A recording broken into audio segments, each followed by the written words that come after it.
اعوذ باللہ من الشیطان الرجیم بسم اللہ الرحمن الرحیم۔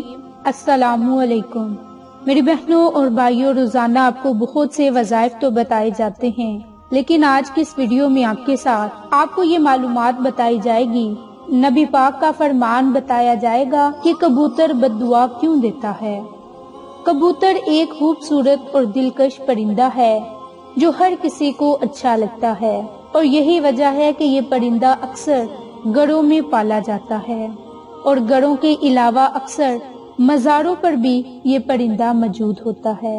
کہتے ہیں کہ کبوتر وہ پرندہ ہے جس کے لیے حضرت نوح نے امن اور سلامتی کی دعا فرمائی، اور یہی وجہ ہے کہ کبوتر انسانی آبادی سے مانوس ہے اور کوے کو خوف کی بد دعا دی جاتی ہے۔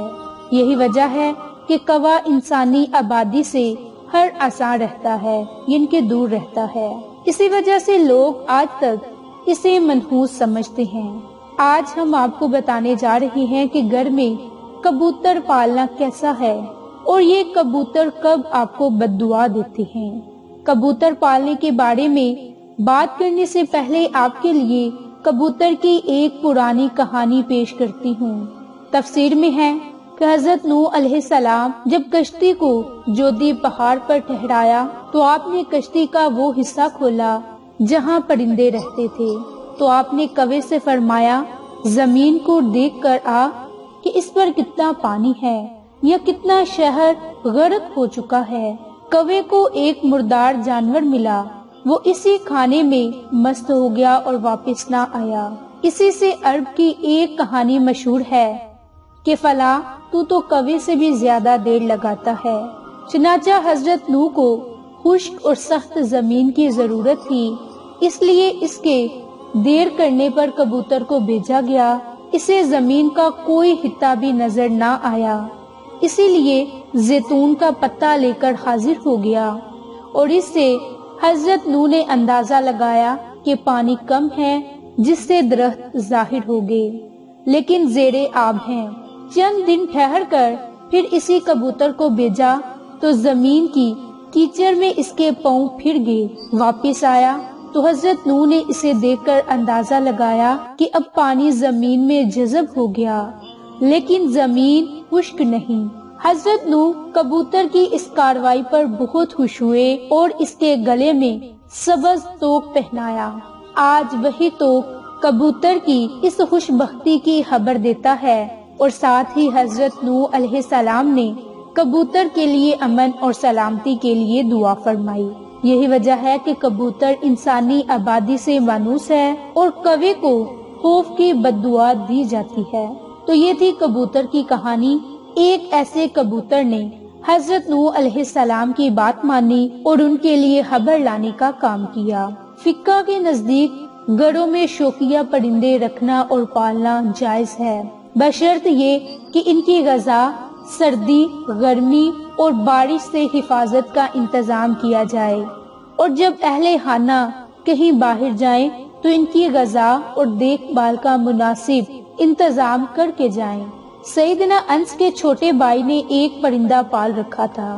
جب رسول اللہ صلی اللہ علیہ وآلہ وسلم ان کے ہاں تشریف لاتے تو اس سے کہتے کہ اے ابو عمیر، پرندے نے کیا کیا؟ باحوالہ بخاری شریف۔ یہ حدیث اس بات کی دلیل ہے کہ آپ صلی اللہ علیہ وآلہ وسلم نے پرندے رکھنے سے منع نہیں فرمایا۔ اگر گھر میں پرندے پالنا منع ہوتا تو آپ صلی اللہ علیہ وآلہ وسلم ضرور حضرت انس کے بھائی کو اس بات سے منع فرماتے۔ اسی روایت کی بنیاد پر یہ کہا جاتا ہے کہ گھر میں پرندوں کا پالنا جائز ہے، لیکن جیسا کہ پہلے بھی ذکر ہوا کہ ان کے پالنے کے لیے ضروری ہے کہ پرندوں کی ہر ضرورت کو پورا کیا جائے تاکہ پرندوں کو کسی قسم کی کوئی تکلیف نہ پہنچے۔ چنانچہ کبوتر بھی ایک پرندہ ہی ہے، اسی لیے کبوتر کا گھر میں پالنا درست ہے۔ یاد رہے کہ پرندوں کو ستانے کے بارے میں ممانعت ہے، جیسے کہ ابو داؤد میں حضرت عبداللہ بن مسعود کی روایت ہے کہ ایک حدیث میں کبوتر کا ذکر ہے، جس میں کبوتر اللہ کے رسول صلی اللہ علیہ وآلہ وسلم کے سر مبارک پر منڈلا رہا تھا اور اپنی زبان میں شکایت کر رہا تھا کہ کسی نے اس کے گھونسلے سے انڈے اٹھا لیے۔ حضور صلی اللہ علیہ وآلہ وسلم نے صحابہ میں اعلان کیا اور ایک صحابی نے انڈا اٹھانا قبول کیا تو انہیں حکم دیا گیا کہ وہ گھونسلے میں انڈے واپس رکھ دے۔ تو اس روایت سے ہمیں پتہ چلا کہ پرندوں کو ستانا جائز نہیں، اور پرندوں کو ستانے سے اس لیے روکا گیا کہ پرندوں کی بد دعا لگنے کا احتمال ہے، اور چونکہ کبوتر بھی ان پرندوں میں شامل ہے جو انبیاء کرام کا پسندیدہ رہا، اس لیے اگر کبوتر کو ستایا جائے گا تو کبوتر بھی بد دعا دے سکتا ہے، لہٰذا کبوتر کو ستانے سے اجتناب کرنا چاہیے۔ اور کبوتر کے حوالے سے آپ کو بتاتے ہیں کہ اسلامی تعلیمات اس کے بارے میں کیا کہتی ہے۔ تو میری بہنوں، احادیث میں ہے کہ گھریلو کبوتر اللہ کو بہت یاد کرتے ہیں، اہل بیت کو درست رکھتے ہیں اور صاحب خانہ کو دعا دیتے ہیں، اللہ تمہیں برکت دے۔ کسی شخص نے رسول اللہ صلی اللہ علیہ وآلہ وسلم سے تنہائی کی شکایت کی تو ہمارے پیارے نبی نے فرمایا کہ ایک جوڑا کبوتر کا پال لے۔ امام جعفر فرماتے ہیں کہ کبوتر پیغمبروں کے پرندوں میں سے ہے، کبوتر گھر میں رکھو، چونکہ حضرت نوح نے اس کو پسند کیا اور دعا دی ہے، اور کسی پرندے پر اتنا پیار نہیں آتا جتنا کبوتر پر۔